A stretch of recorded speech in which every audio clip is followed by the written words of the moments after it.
সম্পদের ফিতনা, কিভাবে বাঁচবেন। আসহাবে কাহাফের পরে সূরা কাহাফে আল্লাহ তাআলা একজন বাগানওয়ালার ঘটনা বলেছে। দুজন বন্ধু, একজন একটু গরিব, সে বিশ্বাসী, আরেকজন ধনী, সে অবিশ্বাসী। তাকে আল্লাহ তাআলা বিশাল বড় খেজুরের বাগান আর আঙ্গুরের বাগান দিয়েছেন, বিশাল, অনেক বড় বিজনেস ম্যাগনেট। তো এই সম্পদের অহংকার সে করত। সে প্রায় তার গরিব বন্ধুকে বলতো যে তোর চেয়ে আমার সম্পদও বেশি, সন্তানও বেশি, জনবল বেশি, লোকবল বেশি, অর্থবল বেশি, সব বেশি। অহংকারে তার পা মাটিতে পড়তো না। আর সে আখিরাতে অবিশ্বাস করত এবং সে বলতো যে এই সম্পদ আমারে বাঁচাবে, চিরকাল আমাকে স্মরণীয় করে রাখবে, এই সম্পদ কোনোদিন যাবে না। অনেক বড় বড় ধনীরা আছে, তারা এরকম মনে করে যে আমি এত বড় সিআইপি, আমি এত বড় বিজনেস ম্যাগনেট, এই দিন বোধহয় আর চেঞ্জ হতে পারে না, আমার আজীবনই বোধহয় এত পাওয়ার থাকবে, এত সম্পদ থাকবে। এটা ভুল ধারণা। এটা কি ভুল ধারণা? এই যে তুরস্কে দুর্ভিক্ষ হইল না, আপনারা দেখছেন না যে অনেক সম্পদের মালিক বাড়ি ঘর ভেঙে রাস্তার ফকির। এখন ওই যে রিফিউজিদের জন্য যে খাবার আসছে, ওখানে লাইনে দাঁড়াইছে, কারণ এখন লাইনে না দাঁড়ালে খাবারও তো মিলবে না। 1000 কোটি টাকার মালিক ছিল, ভেঙে চুরে সব শেষ। এখন রিলিফের নেওয়ার জন্য দুস্থদের কাতারে ওখানে দাঁড়াইছে, কারণ দাঁড়াইলেই কিছু খাবার পাওয়া যাবে, খিচুড়ি পাওয়া যাবে, তা না হলে তো খাবারটাও মিলবে না। এই যে বঙ্গবাজারে আগুন লাগলো আমাদের বাংলাদেশে, 20টা-25টা দোকান ছিল অনেকের যাদের অন্যান্য বিজনেস আছে তারা হয়তো সার্ভাইভ করতে পারতেছে, কিন্তু এমন অনেক ব্যবসায়ী ছিল সব শেষ, জ্বলে পুড়ে তার টাকা পয়সা পুঁজি স্বপ্ন সব শেষ। তো ধনীকে গরিব বানাতে আল্লাহর 1 সেকেন্ডও লাগে না। ওই বিশাল প্রাসাদ থেকে টেনে ভাঙ্গা থালা হাতে দিয়ে রাস্তায় নামাইতে আল্লাহর কয় সেকেন্ড লাগে বলেন তো? 1 সেকেন্ডও লাগে না। সো এই লেসনটা কিন্তু আমাদের নিতে হবে। এবং ওই ব্যক্তির নসিবে তাই ঘটেছিল। সে যখন অহংকার করতেছিল, আল্লাহ তাআলা আকাশ থেকে ওসমান একটা আগুন পাঠালেন। ওই আগুন এসে তার আঙ্গুরের বাগান, তার খেজুরের বাগান, বিশাল মাইলকে মাইল এই বাগান চালিয়ে করে মুহূর্তের মধ্যে সারখার করে, এবং মুহূর্তের মধ্যে সে পথের ভিখারি, ফকির। এই ঘটনাটা এনে আল্লাহ তাআলা সম্পদশালীদেরকে রিমাইন্ডার দিলেন যে এই সম্পদের ফিতনায় তোমরা পড়ে যেও না। আমরা সম্পদশালী হলে বাস্তবতা অনেক সময় ভুলে যাই। সূরাতুল হুমাযাতে আল্লাহ তাআলা বলেন, ইয়াহসাবু আন্না মালাহু আখলাদা। সম্পদশালীরা মনে করে এই সম্পদ আমাকে চিরকাল বাঁচিয়ে রাখবে, চিরকাল বোধহয় এই সম্পদ আমার হাতে থাকবে। না, এটা হাতের ময়লা, আজ আছে কাল নাই, যে কোনো সময় চলে যেতে পারে। এটা হচ্ছে ম্যাটেরিয়ালিস্টিক আউটলুক, বস্তুবাদী চিন্তা থেকে এই আমাদের ধনী ভাইদের এই সমস্যাটা হয়। ভোগবাদী চিন্তার প্রভাব আর কি। সম্পদ যখন হাতে থাকে ধরাকে সরা জ্ঞান করে, মনে করে যে সবই আমার কন্ট্রোলে। না, আপনারে ওই গরিবের কাতারে আনতে, ওই রিলিফের সম্পদ নেয়ার জন্য ওই লাইনে দাঁড় করাইতে আল্লাহর 1 সেকেন্ডও লাগে না। এটা খেয়াল রাখতে হবে। আমরা যখন প্রাইভেট কারে চড়ি, মাঝে মাঝে অনেকে এসে হাত পাতে, এদেরকে ছোট করা যাবে না। গল্পটা আল্লাহ ভিন্ন করতে আল্লাহর 1 সেকেন্ডও লাগে না। ওইদিকে আমি দাঁড়ায় হাত পাততাম আর উনি প্রাইভেট কারে বসে থাকতো। আল্লাহ চাইলে এরকম করতে পারতেন না? পারতেন। তো এখান থেকে আমাদের জন্য শিক্ষা হচ্ছে সম্পদ এটা ক্ষণস্থায়ী, আজ আছে কাল নাই।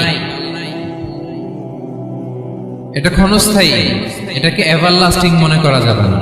এভারলাস্টিং হচ্ছে আখিরাত। ওয়ালাল আখিরাতু খায়রুল লাকা মিনাল উলা। আখিরাত তোমার জন্য দুনিয়ার চেয়ে শ্রেষ্ঠ। এবং আল্লাহ তাআলা দৃষ্টান্ত একটা দিয়েছেন যে দুনিয়ার জীবনটা হচ্ছে কামা, ওই পানির মতো, যেটা আনজালনাহু মিনাস সামা, আকাশ থেকে নাজিল করেছি। ওই পানি ক্ষেতের মধ্যে পড়ে ফসল, ফুল ফসল হয়েছে।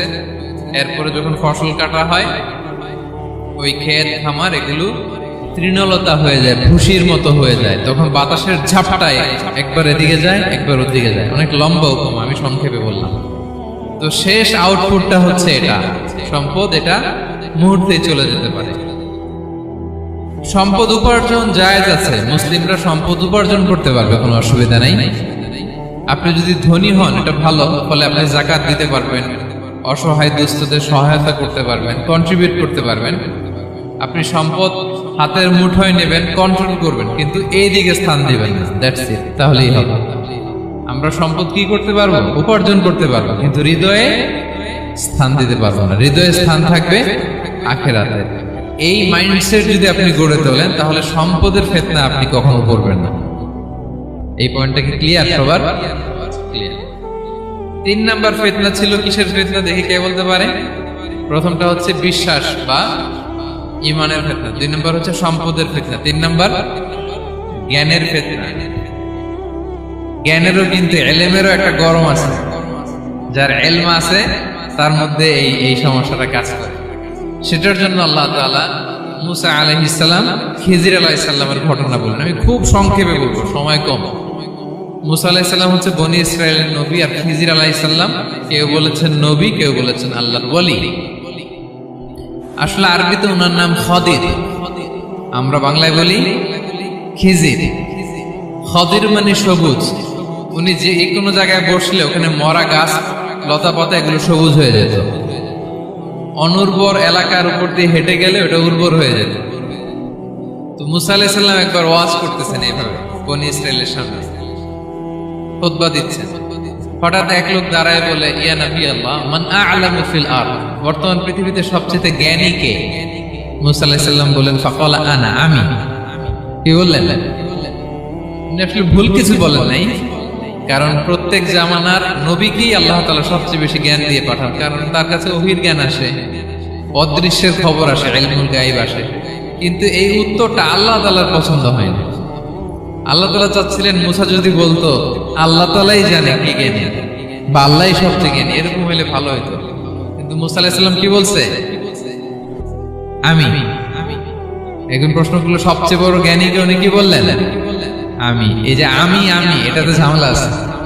আমি বড়, আমি জানি, আমি সব, দিস ইজ প্রবলেমেটিক। আল্লাহ এটা পছন্দ করলেন না। আল্লাহ তাআলা মুসা আলাইহিস সালামকে বললেন, মুসা তুমি যে বলছো তুমি জ্ঞানী, না তুমি জ্ঞানী না, তোমার চেয়ে বড় জ্ঞানী আছে। মুসা আলাইহিস সালাম বলে, তাই নাকি? আমার চেয়ে বড় জ্ঞানী কে? তো আল্লাহ তাআলা বললেন, ইযহাব ইলা মাজমাইল বাহরাইন, 2 সাগর বা 2 নদীর মিলনস্থলে যাও, ওখানে আমার এক বান্দা আছে তোমার চেয়েও জ্ঞানী।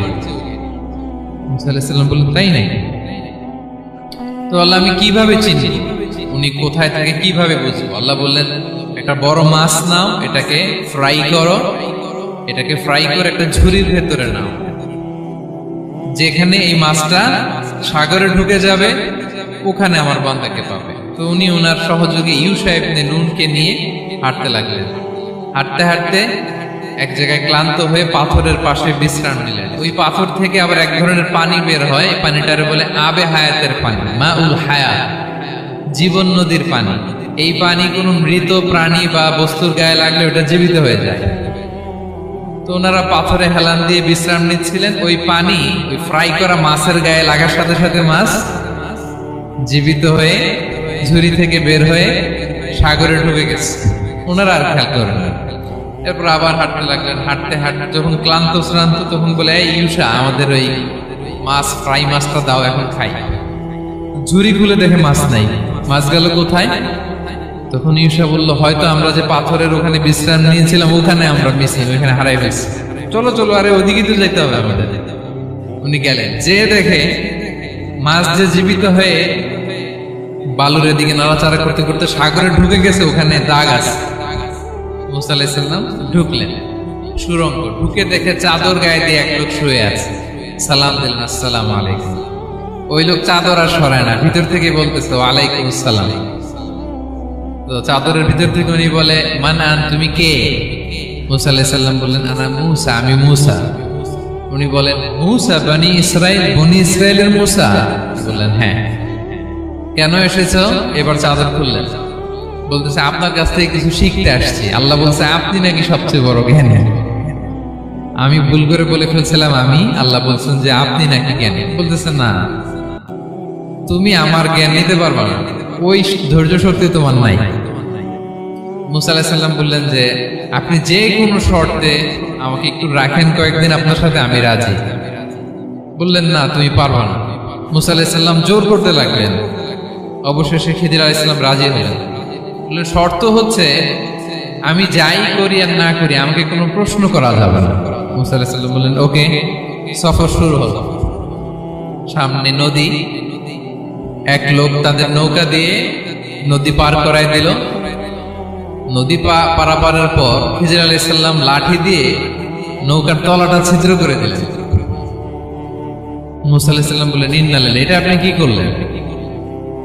ওরা আমাদেরকে নদী পার করে দিল, আর যে ভাড়াটা আসছিল এটাও নিল না, আমাদেরকে সম্মান দেখলো, আপনি নৌকা ছিদ্র করে দিলেন।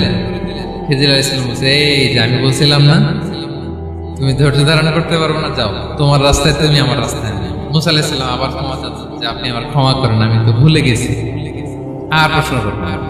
চলতে লাগলেন। হঠাৎ বাচ্চারা খেলতেছে, এক বাচ্চাকে ধরে হত্যা করলেন খিজির আলাইহিস সালাম। এবার তো মুসা আলাইহিস সালাম রেগে গেছে, আপনি করলেন ডাকে নিষ্পাপ ফুলের মতো শিশুকে হত্যা করলেন।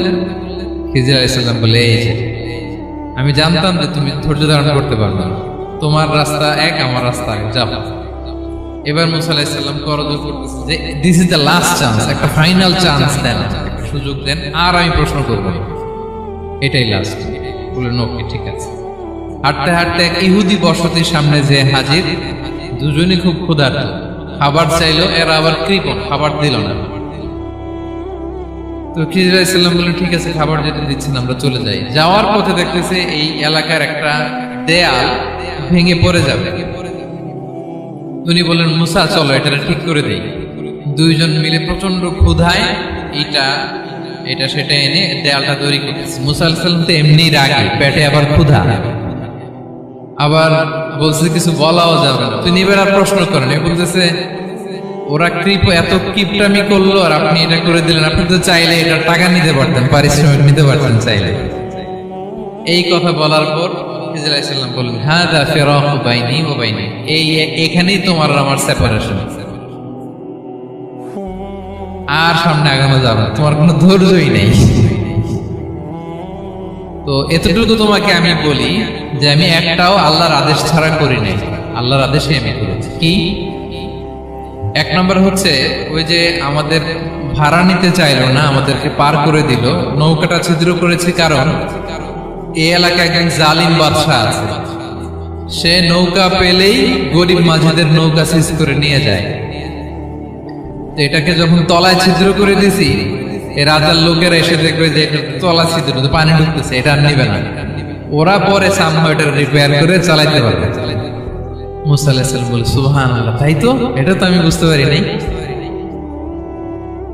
আর ওই ছোট শিশুটাকে হত্যা করছি, ও অনেক বড় জালিম হবে এলাকা, তার ফিতনায় এলাকাবাসী তটস্থ থাকবে, সে তার মা বাবাকেও জাহান্নামে নেবে। এজন্য আল্লাহ তাআলা আদেশ দিয়েছেন আমাকে, আল্লাহর আদেশে আমি তাকে হত্যা করেছি।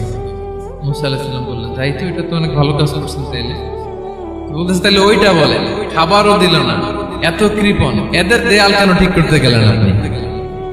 তখন তিনি বললেন যে আসলে এটা একটা ইয়াতিমদের ঘর ছিল, দুইটা ইয়াতিম শিশু, তাদের বাবা মা খুব ভালো ছিল, আর এই দেয়ালের নিচে আছে গুপ্তধন, এই দেয়ালটা পড়ে যাবে, এই গুপ্তধন তারা ছোট মানুষ নিতে পারবে না, এলাকাবাসী তাদেরকে বঞ্চিত করে নিয়ে যাবে।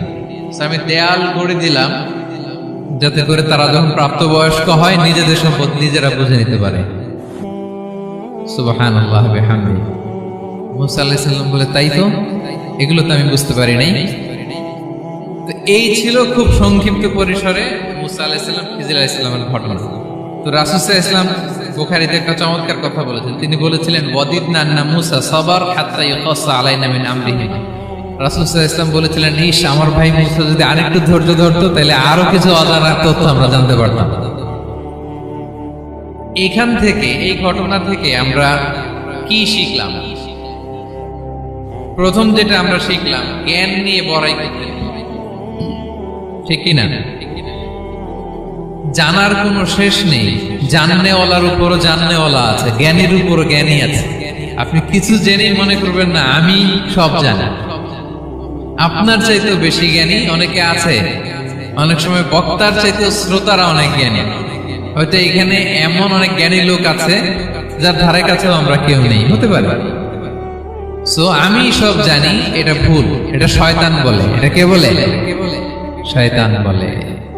আবু নাওয়াস একটা কবিতা লিখেছেন, ওয়াকুল লিমান ইয়াদঈ ফিল ইলমি ফালসাফাতান হাবাসতা শাইআন ওয়া গাবাত আনকা আশিয়াউ। কেউ যদি বলে আমি সব জানি, তুমি তাকে বৃদ্ধাঙ্গুলি দেখিয়ে বলো আপনি কিছুই জানেন না, আপনি অল্প কিছু জেনেছেন, জানার এখনো অনেক বাকি। তাহলে মুসা আলাইহিস সালামের এই ঘটনা জিজ্ঞেস করা হলো কে জ্ঞানী, উনি বললেন আমি জ্ঞানী। এরকম কি আমরা কখনো বলবো? না। সবচেয়ে বড় জ্ঞানী কে? ওয়া ফাওকা কুল্লি যী ইলমিন আলীম। সবচেয়ে বড় জ্ঞানী আল্লাহ তাআলা। সো জ্ঞান নিয়ে আমরা অহংকার করব না।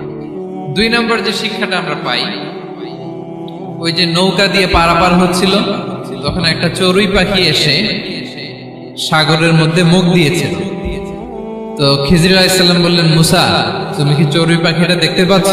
হ্যাঁ দেখতে পাচ্ছি। চড়ুই পাখিটা যে সাগরে মুখ দিলে দেখতে পাচ্ছ? হ্যাঁ দেখতে পাচ্ছি। তখন খিজির আলাইহিস সালাম বললেন, চড়ুই পাখিটা সাগরে মুখ দিয়ে পানি খাওয়ার পরে চড়ুই পাখির ঠোঁটে বা চঞ্চুতে যতটুকু পানি লেগে আছে, এই পানিটা হচ্ছে তোমার, আমার এবং মহাবিশ্বের আমাদের সকলের জ্ঞান। আর এই মহাসাগরের সকল পানি হচ্ছে আল্লাহ তাআলার জ্ঞান। আল্লাহ তাআলা বলেছেন, ওমা উতিতু মিনাল ইলমি ইল্লা কালিলা। আমি তোমাদেরকে একেবারে অল্প জ্ঞান দিয়েছি, একেবারে অল্প। এই রহস্যে ঘেরা এই মহাবিশ্বের অনেক কিছুই আমাদের অজানা প্রিয় ভাইরা, আমরা অনেক কিছুই জানি না। আমাদের এই লিমিটেড নলেজ এগুলো ধরে না, তারপর আমরা জ্ঞানের বড়াই করি। আপনার উপমাটা বুঝতে পারছেন? একটা নৌকা থেকে চড়ুই পাখি ঠোঁট দিয়ে পানি খাচ্ছে, পানি খাওয়ার পরে স্বভাবতই চড়ুই পাখির ঠোঁটে একটু পানি তো লাগবে।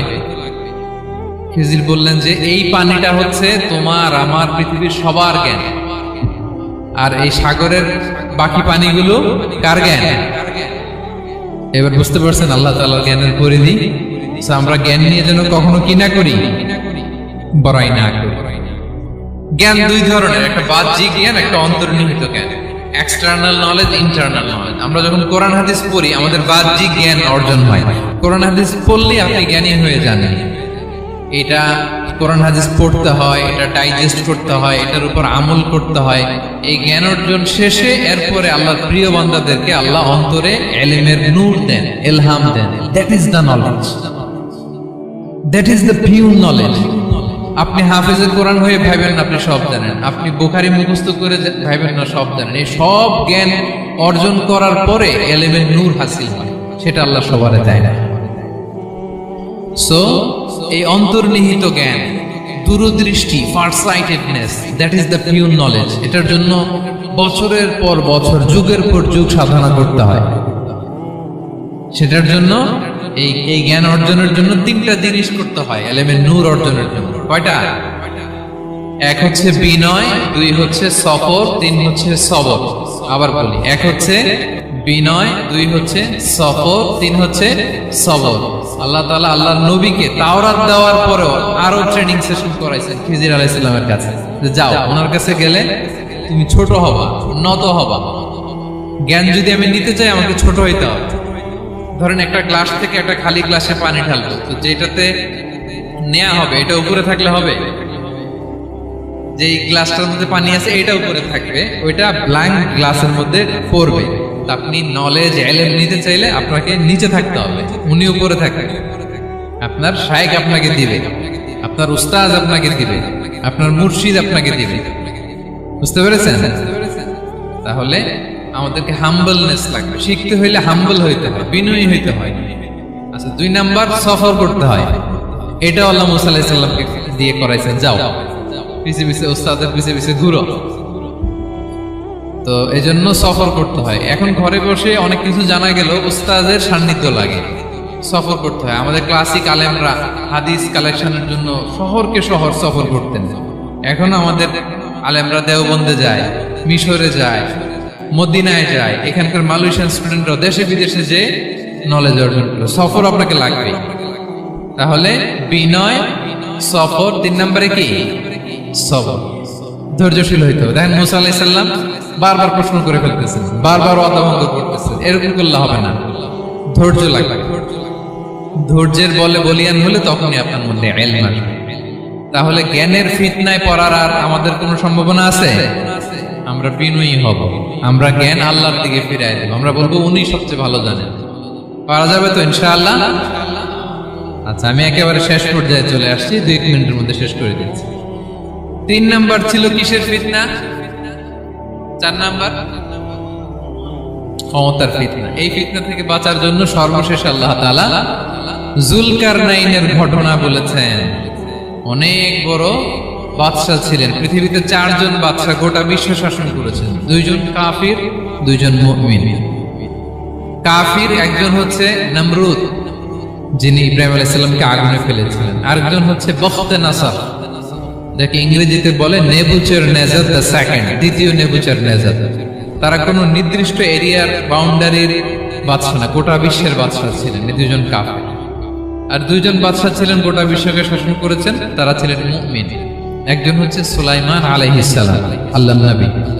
আরেকজন হচ্ছে যুলকারনাইন, গোটা বিশ্ব শাসন করেছেন, প্রাচ্য থেকে পাশ্চাত্য সব জায়গায় তিনি গিয়েছেন, ইসলামের বাণী প্রচার করেছেন, জালিমদেরকে শায়েস্তা করেছেন।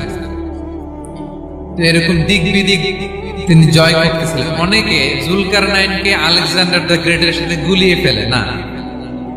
ম্যাসিডোনিয়াতে যে আলেকজান্ডার দ্য গ্রেট ছিল, উনি আর যুলকারনাইন এক নন। যুলকারনাইন হচ্ছে আল্লাহ তাআলার প্রিয় একজন বান্দা, অনেক বড় সাহসী বীর পুরুষ ছিলেন, গোটা বিশ্বে ইসলাম প্রচার করেছেন। করতে করতে করতে করতে অনেক বড় ঘটনা, আমি সব শেষের ঘটনাটা বলি। উনি জর্জিয়া, বর্তমান যে জর্জিয়ার তিবলিসি এরিয়া, এখানে এসে একটা এলাকার সন্ধান পেলেন, যারা আপনাকে এসে বলল যে এখানে একটা জঙ্গলি গ্রুপ আছে যাদের নাম ইয়াজুজ মাজুজ, তারা এসে আমাদের উপর হামলা করে। হে যুলকারনাইন, আমরা আপনাকে ট্যাক্স কালেক্ট করে দিচ্ছি, আপনি তাদের মাঝে আর আমাদের মাঝে একটা প্রাচীর তৈরি করে দেন। আপনারা ইয়াজুজ মাজুজের নাম শুনেছেন না? ইংরেজিতে বলে গগ ম্যাগগ। নূহ আলাইহিস সালামের 4 সন্তান ছিল, হাম, সাম, ইয়াফাস, কানাআন। এই ইয়াফাসের বংশধর হচ্ছে ইয়াজুজ মাজুজ, জঙ্গলি, হাজার হাজার শুধু বংশ বিস্তার করে। তারা এসে লোকালয়ে মানুষের উপর আক্রমণ করে, তাদের গবাদি পশু এগুলো ছিনিয়ে নেয়, ফলমূল খেয়ে ফেলে। তো যুলকারনাইন বাদশার কাছে যখন বিচার দেয়া হলো, উনি বললেন ঠিক আছে, তোমাদের ট্যাক্স দেয়া লাগবে না, তোমরা শারীরিক পরিশ্রম করে আমাকে সাহায্য করো। তো উনি বর্তমানে হচ্ছে এক পাশে কৃষ্ণ সাগর, ব্ল্যাক সি, আরেক দিকে কাস্পিয়ান হ্রদ বা কাস্পিয়ান সাগর, এর মাঝখানে 1200 কিলোমিটার লম্বা মাউন্টেন রেঞ্জ, পাহাড়ি এরিয়া। আপনারা গুগলে দেখবেন। এইখানে 2 পাহাড়ের মাঝখানে ফাঁকা জায়গায় তিনি বড় বড় লোহার পাত প্রথিত করলেন, গেড়ে দিলেন। এরপরে তামা, সীসা গালিয়ে বিশাল একটা ওয়াল তৈরি করলেন। এটা যুলকারনাইন উনার বানানো ওয়াল বা ড্যাম, প্রাচীর। এখন আর ইয়াজুজ মাজুজ আসতে পারে, ওরা আর আসতে পারে না। ওরা প্রতিদিন এটা ভাঙার চেষ্টা করে, কিন্তু ভাঙতে ভাঙতে আরেকটু ভাঙলেই ভেঙে যাবে। ওরা বলে আগামীকাল ভেঙে ফেলবে, ইনশাল্লাহ বলতে ভুলে যায়। এজন্য এরপরের দিন এসে দেখে আবার এটা আগের মতো হয়ে আসছে। কিয়ামতের আগ দিয়ে ওদের মধ্যে এই ইনশাআল্লাহর প্রেরণা আসবে। তাদের একজন বলে উঠবে আগামীকাল ইনশাআল্লাহ আমরা এটা ভেঙে খান খান করে দেবো, ঠিকই ভেঙে ফেলবে। তখন তারা ভেঙে চুরে কোটি কোটি ইয়াজুজ মাজুজের দল এসে হামলে পড়বে। সামনে পড়বে তাবারিয়া সাগর, এক দল এসে তাবারিয়া সাগর এমন ভাবে খাবে, এই দল যাওয়ার পরে আরেক দল এসে এখানে যে সাগরে যে পানি ছিল এটা কল্পনাই করতে পারবে না। তারা পৃথিবীতে ফিতনা ফাসাদ করবে। ঈসা আলাইহিস সালাম তখন আসবেন, দোয়া করবে আল্লাহ তাআলার কাছে মুমিনরা, একটা মহামারী দিবে আল্লাহ তাআলা ইয়াজুজ মাজুজের মধ্যে, ওরা মরে যাবে সব। এরপর বিশাল এক পাখি এসে তাদেরকে আল্লাহর মর্জি মাফিক এমন এক জায়গায় ফেলে আসবে, কেউ জানবে না।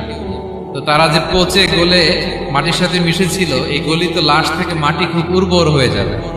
এরপর আল্লাহ তাআলা পৃথিবীর মধ্যে বারাকা দিবেন, কিছু রোপণ করলে তাড়াতাড়ি ফুলে ফেপে বড় বড় ফলমূল হচ্ছে। তো এটা কিয়ামতের আলামতের অন্য কোনো আলোচনায় হয়তো আমরা বলবো। তো যুলকারনাইন তিনি বিশাল এখানে প্রাচীর তৈরি করে দিয়েছিলেন, এবং প্রাচীর তৈরি করে দিয়ে তাদেরকে বলেছিলেন যে যতদিন আল্লাহ তাআলা চাইবেন এটা থাকবে, এবং যেদিন আল্লাহ তাআলার আদেশ আসবে এটা ভেঙে খান খান হয়ে যাবে। তার মানে দেখেন এত পাওয়ারফুল, এত শক্তিশালী, এত ক্ষমতাধর হওয়ার পরেও তিনি তার ক্ষমতাকে কার দিকে ফিরিয়ে দিয়েছেন? যে আল্লাহ যতদিন চাইবে এই প্রাচীর টিকে থাকবে, যেদিনই আল্লাহ তাআলার আদেশ আসবে এই প্রাচীর ভেঙে খান খান হয়ে যাবে। সো আমরা ক্ষমতার দেখা পেলে, চেয়ার একটা পেলে আমরা যেন জালিম হয়ে না উঠি, এটা হচ্ছে এখান থেকে শিক্ষা। আমরা যেন জুলুম না করি। উনি সম্পদের মালিক ছিলেন, ক্ষমতার মালিক ছিলেন, কিন্তু উনি যে আল্লাহর বান্দা এটা ভুলে যান নাই। আমরা যখন ক্ষমতাশীল হই, আমরা যখন প্রধানমন্ত্রী হই, আমরা যখন প্রেসিডেন্ট হই, আমরা যখন পাওয়ারফুল হই, আমাদের সবচেয়ে বড় পরিচয় যে আমরা আব্দুল্লাহ, আল্লাহর গোলাম, এটা আমরা ভুলে যাই। আমাদের আসল পরিচয় কি? আমরা আল্লাহর গোলাম। আমরা যে আল্লাহর গোলাম, এই চিন্তাটা, এই সেন্সটা যদি আমাদের মাথায় থাকে, তাহলে ক্ষমতা আমাদেরকে দাম্ভিক বানাতে পারে না, আর ওই ক্ষমতা আমাদেরকে ফিতনায়ও ফেলবে না। তাহলে সম্মানিত সুধী, দাজ্জাল কয়টা জিনিস দিয়ে আমাদেরকে ফিতনায় ফেলবে? চারটা। দ্য ট্রায়াল অফ ফেইথ, ঈমানের পরীক্ষা। দ্য ট্রায়াল অফ ওয়েলথ, সম্পদ দিয়ে পরীক্ষা। দ্য ট্রায়াল অফ নলেজ, জ্ঞানের পরীক্ষা। দ্য ট্রায়াল অফ পাওয়ার, ক্ষমতার পরীক্ষা। আর ঈমানের পরীক্ষায় উত্তরণের জন্য আল্লাহ তাআলা আমাদেরকে এই সূরায় আসহাবে কাহফের ঘটনা শুনিয়েছেন, যে 7 জন যুবক তারা তাদের ঈমানকে হেফাজত করেছে। সম্পদের ফিতনা থেকে বাঁচানোর জন্য আল্লাহ তাআলা আমাদেরকে এক বাগানওয়ালার কাহিনী জানিয়েছেন, যে সম্পদ পেয়ে তোমরা দাম্ভিক হয়ে যাও, এটা আজ আছে কাল থাকবে না। জ্ঞানের পরীক্ষা থেকে আমাদের মুক্তির জন্য আল্লাহ তাআলা অনেক বড় করে আল্লাহ নবী মুসা আলাইহিস সালাম এবং খিজির আলাইহিস সালামের ঘটনা শুনিয়েছেন, আমাদের বুঝিয়েছেন যে আমাদেরকে বিনয়ী হতে হবে, জ্ঞানের জন্য সফর করতে হবে এবং সবর করতে হবে। সব শেষে আল্লাহ তাআলা ক্ষমতার ফিতনা থেকে বাঁচানোর জন্য ক্ষমতাধর, আমরা তো একটা দেশের মালিক হই এখন, অমুক দেশের প্রেসিডেন্ট, অমুক দেশের প্রধানমন্ত্রী, উনি গোটা বিশ্বের প্রতাপশালী রাজা ছিলেন জুলকারনাইন। তারপরেও উনি যে আব্দুল্লাহ, উনি যে আল্লাহর গোলাম, এটা তিনি ভুলে যাননি। তাহলে এইভাবে যদি আমরা এই ফিতনাগুলো থেকে বাঁচার চেষ্টা করি, তাহলে এই ফিতনা থেকে আমরা বেঁচে থাকতে পারবো, এবং দাজ্জাল যদি এই মুহূর্তেও আসে, সে আমাদেরকে বিভ্রান্ত করতে পারবে না। পারবে? পারবে না ইনশাআল্লাহ। ইনশাআল্লাহ বলেন। আর ভবিষ্যতের সব কাজের আগে আমরা সবসময় কি বলবো?